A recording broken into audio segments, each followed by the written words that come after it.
Hello everybody and welcome to yet another video by the Vaidya Chess Hub.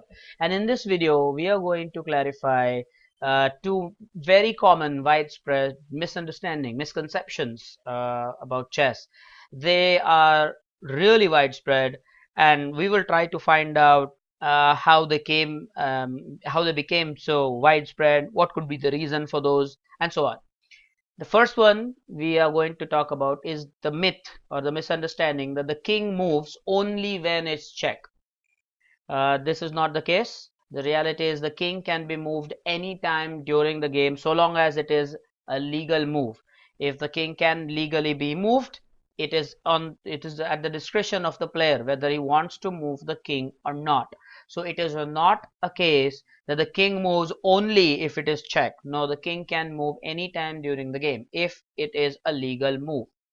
Um, let's try to find out why this misunderstanding must have been so widespread and what led to this. Good players will tell you that the king does not have to make unnecessary moves. His army will do his job for him. The king doesn't have to enter the battlefield. So they'll tell you that we should not move the king. And over time, I think it got interpreted that the king cannot move unless it's check. But that's not really the case. The king can move at any stage during the game if the player chooses to move it.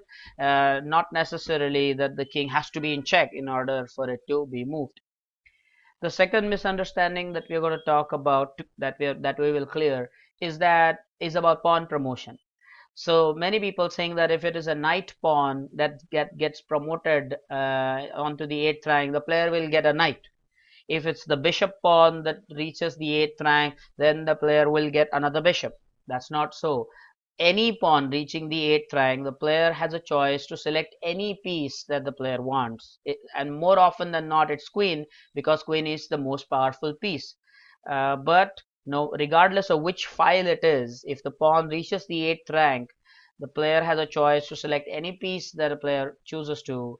The pawn cannot remain a pawn, and also that you cannot get a second king. Now that will be my argument for the players who say that it depends on the file. What if the king pawn reaches the 8th pawn? Do you think we get another king? Can there be two kings on the board? No. So it's a very common misunderstanding. It should be clear now. Any pawn reaches the 8th rank, the player can choose any piece that he or she wants.